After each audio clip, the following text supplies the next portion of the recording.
As many of you know, the stars don't lie, but people do. And by stars, we don't quite mean movie stars. We mean Astrology stars. the astrology stars.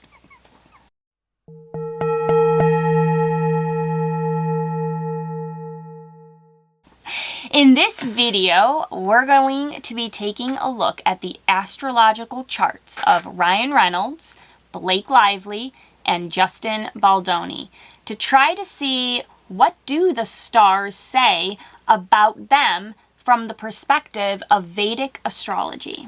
Before we get into it, please do subscribe to our channel. It does really help us out.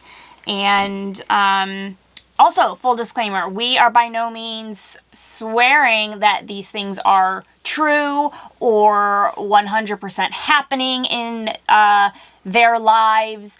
We are just riffing here on observing their charts, and we're telling you about our observations about their charts while we're looking at them. Yes, and you're more than welcome to draw your own conclusions, do your own research, and kind of see what you think. So we'll start with Ryan Reynolds. And the first thing to notice about Ryan's chart is, and the first thing we always kind of look at is he is a Virgo Lagna. So that means his ascendant sign is Virgo, and that's his first house.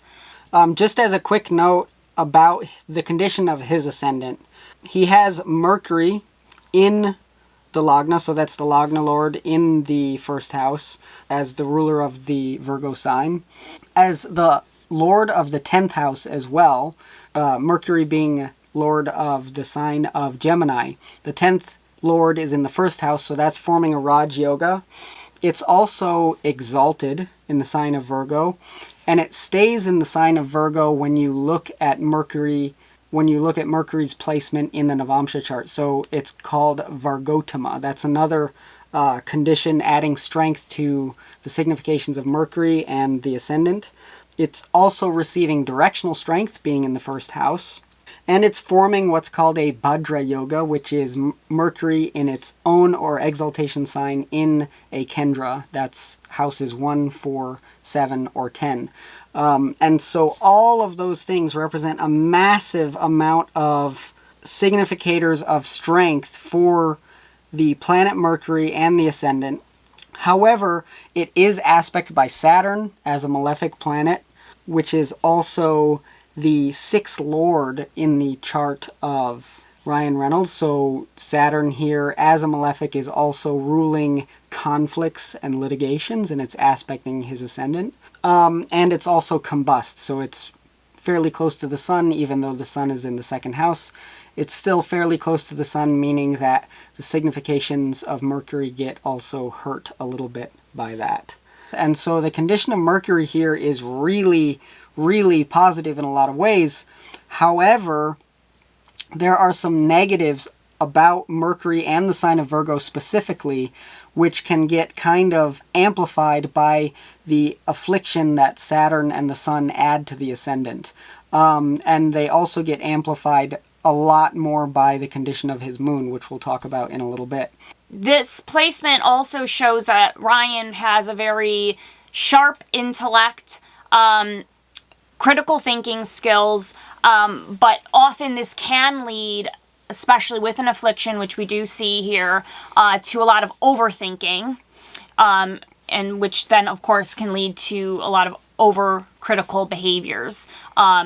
And there's this desire in Virgo, because Virgo is a perfectionist, so there's this desire to kind of perfect or refine things, and it's a little bit, there's a lot of controlling tendencies with this placement, with both Mercury and Virgo, and especially in his movie roles, he tends to be very quick-witted, sarcastic. I think he's known to kind of do a lot of impromptu improvisation.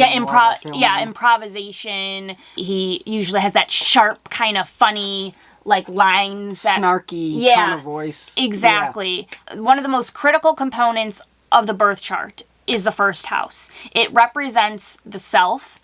It's the starting point of anyone's horoscope. And it's the lens in which which we look through to interpret kind of the entire chart.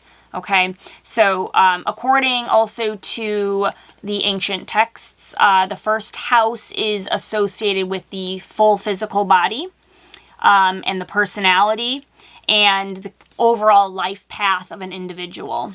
And if you think of anatomy, the first house actually corresponds to the head.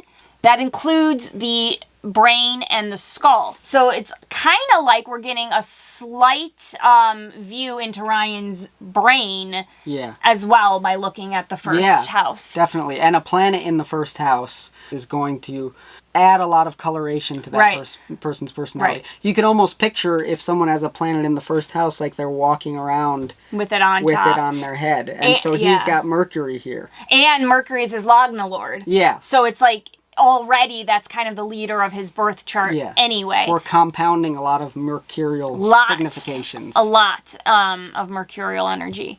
But I wonder if some of the karma Ryan might have to deal with, or maybe is dealing with during this time, has to do with some of his mercurial qualities. And because Saturn's afflicting Mercury, that the karma, which this situation, no matter, for all three of these individuals are dealing with karma through this situation, because they're having to go through some pretty intense things. So I wonder just if the karma related to Mercury might be actually causing, like we said, maybe some of the behaviors that I think that's a good perpetuated. I think that's a good observation, especially because Saturn is in Ashlesha, which is a nakshatra of Mercury.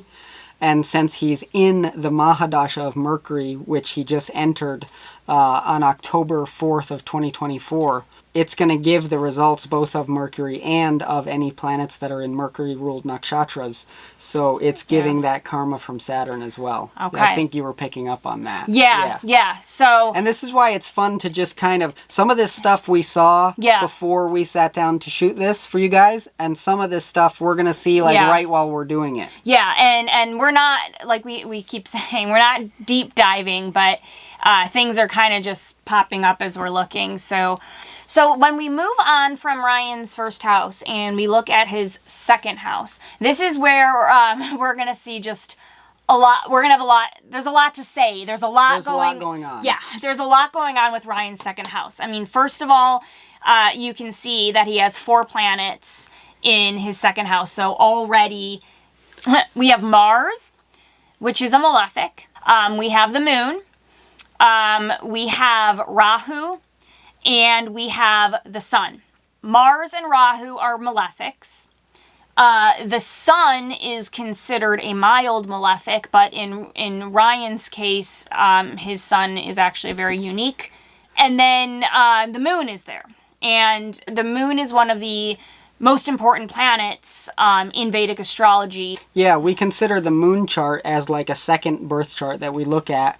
You want to look at the ascendant, but also the moon kind of simultaneously. Yeah, right. But also the moon represents the person's mind and mental condition. And it's going to represent either their state of mental tranquility or whatever their mental situation is, whether that's positive or really, really bad. And it's very easy to see when the moon is sitting with or aspected by planets, how the significations of those planets kind of color the person's mind and they control what that person thinks about all the time. Right. So, like I said, Mars is there. So Mars is the planet of energy, courage, action, and aggression, rules physical strength, ambition, and conflict. Rahu is one of the shadow planets, the north node of the moon, which can represent desire, obsession, illusion, anything unconventional. It can drive a lot of material cravings wherever it does sit. When it comes to your speech, which is represented in the second house, Mars sitting there can make the speech rather aggressive, forceful, maybe argumentative, which can potentially lead to conflicts if it's left unchecked. Probably a lot of aggressive communication again. And Rahu's there, and it can give this person a really insatiable appetite for status and worldly pleasures. On top of many other things that we're seeing in the chart, the moon is the darkest that it can possibly be in a chart. And one of the things we look for positivity in the moon, especially, and this isn't really a factor in any other planet, is when the moon is closer to being full, meaning more bright. That's another piece of information that we can use to see the moon being positive. And when the moon is darker or closer to the sun in the chart, or closest to the sun in the chart, that means that it adds another piece of information that tells us that there is going to be an affliction to the mind and negativity in the mind. So we're seeing so much darkness overall related to the moon in his chart. So all in all, not only are there so many negative influences on Ryan's moon, his moon is very weak. It's in a very weak state. Yeah, so it's just not, not strong enough to even handle any negative. Because if the moon let's say the moon was full in this chart and it was conjunct all these negative things that we're talking about, the moon itself would at least have maybe a fighting chance to try to fight off some of that negativity with its own positivity. Yeah. But what she's saying is that it's already in such a negative state that it's just it's kind of getting kicked while it's down by all these other planets. That's exactly what I was thinking in my head. It's like losing a fight with all these like horrible people. It's already down, and then we got 3 planets kicking it. Yeah. So we have Mars, which is like a soldier, burglar, aggression, violence, aggressive criminal beating it. We have the sun, which is kind of the ego king that's kind of looking down and pushing it down, and then we have Rahu trying to kind of confuse and create illusion. He's threw a smoke bomb into the situation so that nobody can see anything. So this is a really chaotic second house moon position. Yeah, honestly, I have not seen such a unique cluster of planets yet. And this probably the most negative moon that we've ever seen. Yeah, for sure. And this, I would say this is very rare to see. Because there's more things about it that we haven't talked about yet. It's really insane. Like, that's why, just looking at Ryan's chart, it's kind of like, whoa. Yeah. And again, it's not absolving him of his responsibility for his behavior, but you can see, like, man, I wouldn't want to experience what it's like to have a mind that is that tortured. Yeah. So of course we haven't talked about the sun, and I did say earlier that Ryan has a very unique sun as well that makes it also, it's already considered a mild malefic, but this kind of makes the sun an even larger negative influence on Ryan's moon and his second house in general. Yeah. So basically this, and we didn't realize this until we were looking at his chart a little bit and just thought, oh my God, I think he was born during an eclipse, and we looked it up. Then I Googled it, and it turns out that it was during a full solar eclipse. So, and that is considered, even in the classical text, Brihat Parashara Hora Shastra, that is considered a very, very, very big affliction. And even if you just had that in your chart, it would be something that would require some effort to overcome. But in his case, it's on top of all of these other negative things. Right. And that's why this is a very rare case, because to have all of these things happening at the exact same time is pretty rare. Yeah. Okay, so the eclipsed sun, it basically means that the sun, which is, your vitality, it's your soul. It's your confidence. Yes. It's your father. it's your true identity as the Atma, as a spiritual being on the inside, and to know one's true identity would be to have a massive amount of self-confidence. Right. Ultimately. And when that is affected, the opposite takes place. Right. So we have Rahu now eclipsing the sun and blocking the sun from being able to shine, okay? Yeah. And that's exactly what happens in an eclipse, right? The sun is darkened. So And it's considered in Vedic astrology that when an eclipse takes place, this is caused by the energy of Rahu, and Rahu is actually mythologically trying to swallow and take over the sun and blanket the earth with the energy of illusion that Rahu represents. So he was born during this moment. yes. So this on its own can make someone struggle with their ego. It can have a distorted self-image, because again, Rahu is distortion, the sun is your self-image. There can be conflicts with authority, so typically that's anyone in a power position over you, but a lot would be the father, because the sun does represent the father in Vedic astrology, and as I mentioned earlier, I think it's pretty widely known that Ryan has had a lot of unresolved issues with his father in his life, and that can be seen pretty clearly here. With the eclipse. With the eclipse, and there can be a lot of just confusion, deception. Maybe an identity crisis is going on. Maybe a lot of feeling misled or being misled. Forcing oneself to act as though you are extremely self-confident or have a lot of reasons to be confident, where on the inside, in the mind, it's actually the opposite that's taking place. Yeah, and to me, this is just kind of screaming self-doubt. Yeah. Where, I mean... That's the perfect word. Yeah, and I think you can kind of draw your own conclusions from this, but...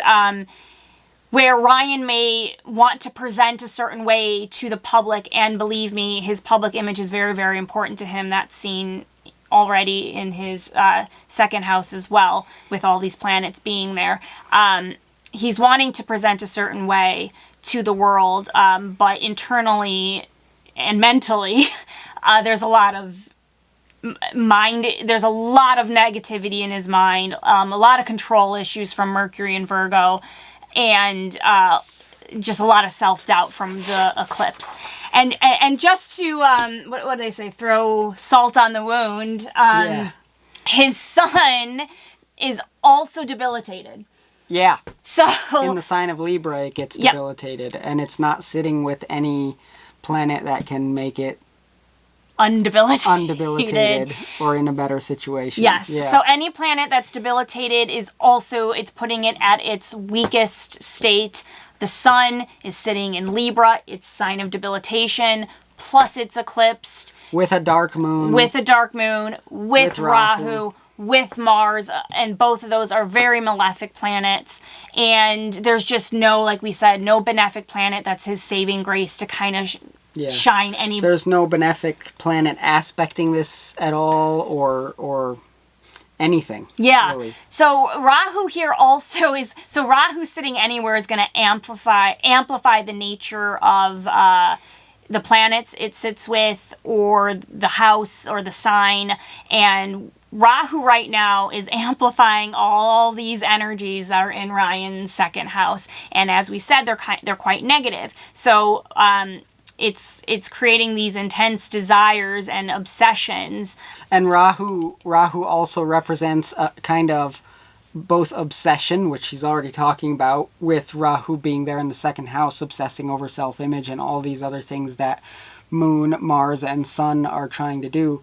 But it also can represent assuming or taking on an identity. And so Rahu is trying to be something, always. Right. Wherever Rahu is, Rahu's trying to be something. The Mars and Rahu also can create a lot of impulsivity in Ryan, so there might be a lot of actions he's taking that he might have an illusion of thinking the action that he's doing is going to get him something he wants, or bring him more status or rise, but it's an illusion, and really what it's going to do is actually hurt him more in the end. Ryan might have been thinking he's being really clever with some of these these actions that that's what Rahu can do. Rahu can make you, and Rahu can, because Rahu is so ambitious. Very. Rahu can give you almost what you need to accomplish this kind of mass fraud, or this this action of fooling everyone, including yourself, to get something.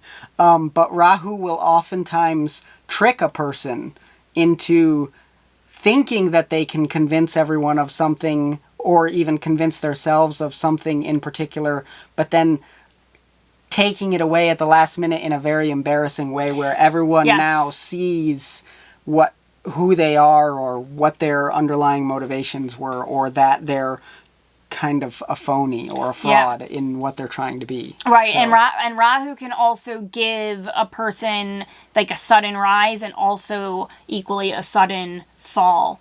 So just one more thing I can mention before we look at his chart from a Jaimini perspective. I noticed that the Nakshatra of Uttara Falguni is his Lagna Nakshatra. This is going to come up again when we're looking at the charts of the others that are involved in this situation. But one of the things that Uttara Falguni, or either of the Falgunis, Purva Falguni or Uttara Falguni, can signify is a little bit of a inclination towards promiscuity or perversion. And that's just one of the significations related to the Falgunis nakshatras. There are a lot of positive significations also with the Falgunis, but that's just something that is to note, because I think that kind of has to do with the situation of this court case and everything. Yes. So. And we are not making claims of certainty, just potential We're just observations. Telling you what we see. And if you want to look at it yourself with their birth times, that's something that you can definitely do. Yes. And on the positive note, Ryan does have a lot of combinations for wealth and success. That's very clear. He is a very successful actor. I think he's reportedly worth $350 million when I did a quick little Google check on that. So, and that can be seen. I mean, the second house is that accumulated wealth. So one thing that I'm noticing when I look at Ryan's chart from the Jaimini astrology perspective, which is a system of Vedic astrology where we use sign dashas and sign aspects and Raj yogas, which are formed by what's referred to as charakarakas. Like many people who are into astrology have heard of your Atma Karaka and things like that. We use those... Atma occult. We use those movable karakas and sign aspects and sign dashas, and Jaimini astrology can give us an extremely clear picture sometimes of what's going on. We always want to confirm that with Parashari astrology as well by looking at it from both angles, but some things kind of can really stick out when you look from the Jaimini perspective. So with Ryan, he's currently in his Pisces Mahadasha, but that's about to end. On October 23rd, 2025, he's going to move into the Charadasha of Aries. And didn't you say that their court case, if it happens, is actually going to take place at a certain Yes. time? So if this goes to court right now, the scheduled time frame would be March of 2026. Okay, so that would be right a few months after, 5 months or so after he enters his Aries Mahadasha. And there are some things to notice about that. Aries for him is the natural 8th house of the main birth chart. And from Aries, as the Dasha Lagna, the Atma Karaka will fall into the 6th house from the Dasha Lagna, which is something that we see being related to having to deal with litigations specifically and having to deal with conflicts, and it can be a negative signification. This also happens in the D9 as well. So if you look in his Navamsha chart and you make Aries the Lagna for the Aries Dasha, the Atmakaraka is still going to be falling in the 6th place from there. So we have a confirmation that whatever this means is definitely going to be the case. Aries in his chart is afflicted by the Rahu-Ketu axis, and it has no Jaimini Raj Yogas aspecting it. So what that means is, especially when we look at successful people, there are a lot of Raj Yogas in the Parashari perspective as well, but in Jaimini astrology, there are Raj Yogas being formed by the conjunctions or aspects between planets, and the signs which contain or are related to those Raj Yogas in some way.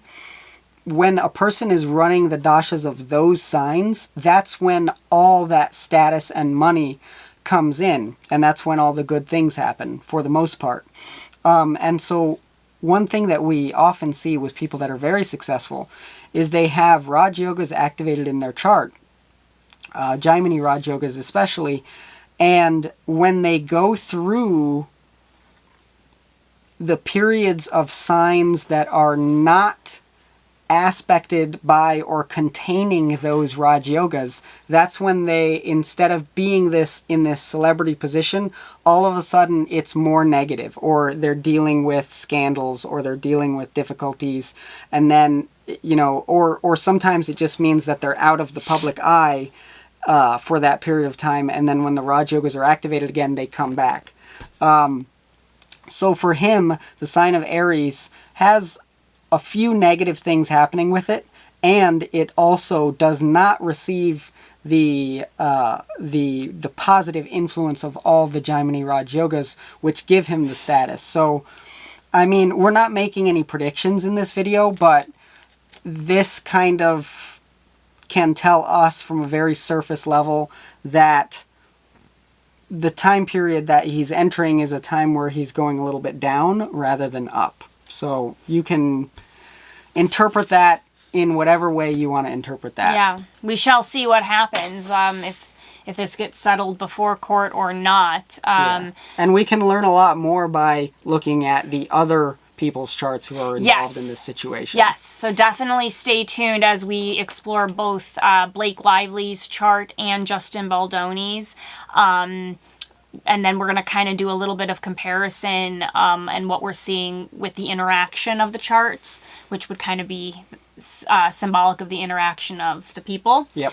But thank you for watching, and we hope you enjoyed this video on Ryan Reynolds' chart.